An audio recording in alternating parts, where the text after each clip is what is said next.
Secondly, there is only two levels of devolution. There's, national and one level, county. Constituency is not an element of devolution. Devolution remains at the county. Down there, the constituency, the county government does implementation of the projects. I'm saying, correct.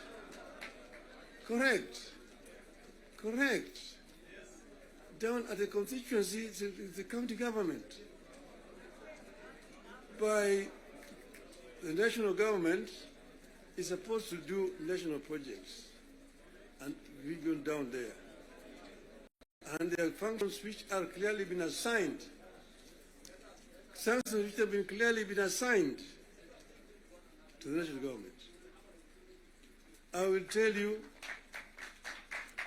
your legislatures, and a very famous English politician said, that I may not agree with what you have to say, but I shall not defend unto death your right to say it. So listen to me. Let me say it. And then you'll have a chance to come and respond. So I'm telling you, I know that sometimes the truth is very bitter. I was there, and we discussed with the Karue when he was moving around to bring the CDF. The CDF was brought because of circumstances that were prevailing at that time. In those days, with a centralized system of government, there were very little resources which are going down to the counties. And that's the reason why the Harambee became the major ways of mobilizing resources. Sometimes you find nearly 100 cards in your desk for Harambees here and there. Whenever the president moved around, we'll go around to counties, to the districts. And then we'll be addressing people. People will come up to tell them their problems. Mtukufu Rais, hapa kwetu barabara ni mbaya sana, haipitiki, mvua ikinyesha kuna matope, barabara haipitiki.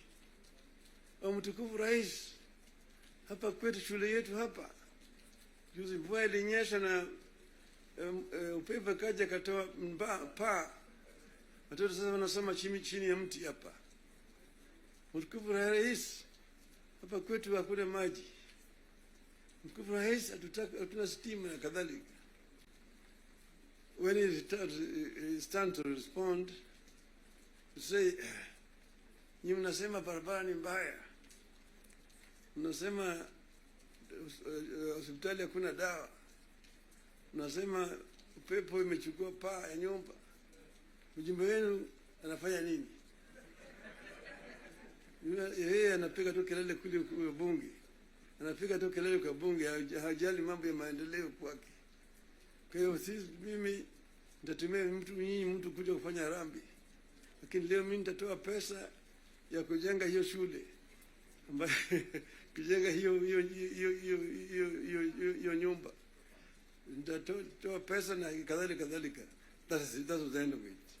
So the MP was the one who was being blamed for the failure of the national government to do certain things in their constituency. And that's the reason why we came up with the idea of CDF.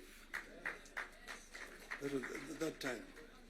Exactly, that was that time. But then the constituency is now falls under the devolved government, which is being led by the governors. So constituency is not a devolved unit. And members of parliament themselves should not be involved in development, because there's supposed to be oversighting. There's supposed to be oversighting. If you have yourself being involved in construction of roads, building of schools, hospitals, who is going to oversight you? Who is oversighting you? So, Mr. President, I hold very clearly that these MPs know that they should not have any business in trying to implement projects in their constituency. Implementation of projects should be left to the county government.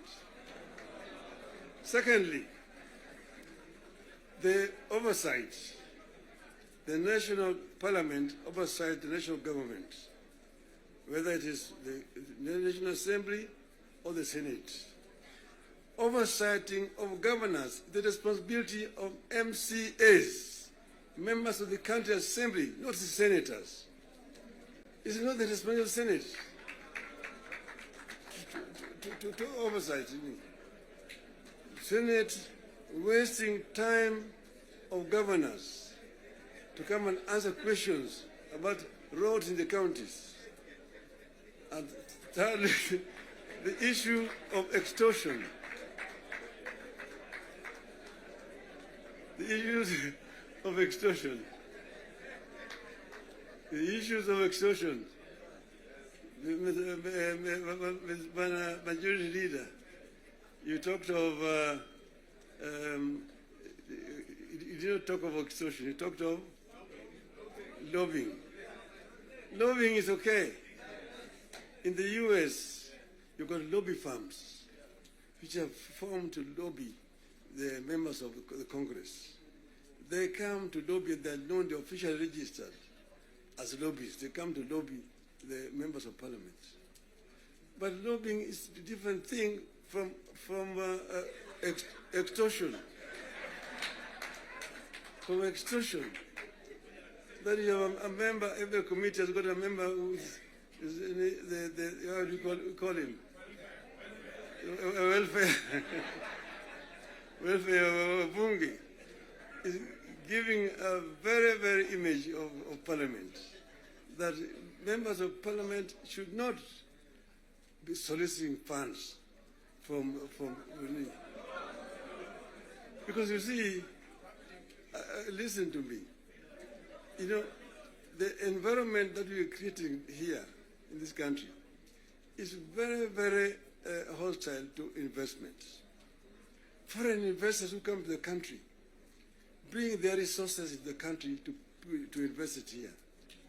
And when they bring their resources, when they find there's too much bureaucracy and there's too much extortion, they run away. Private capital is risk shy. Risk shy. And when, for example, somebody has come with his resources to start a project, and then you find somebody beginning to make noise that, oh, this project has not been approved. This project has not been approved. Or this project is being corruptly implemented. They run away. They run away. And delaying of the projects. And you find a situation where members of parliament inviting parastatals and so on, and even purporting to be cancelling projects that have been signed. That is the work of the executive, not the work of the legislature. So the legislature should not be competing with the executive in terms of implementation of projects. Allow the executive to implement and just correct them when they go wrong. That's the country will develop. Create a healthy environment for implementation of projects in the country. Then this country will develop. I know I'm being too honest with you people. And I know that the facts, the truth sometimes is so painful, but I think it is important to say this to honorable members of parliament. Thank you very much. May I now invite my brother to come and address you people.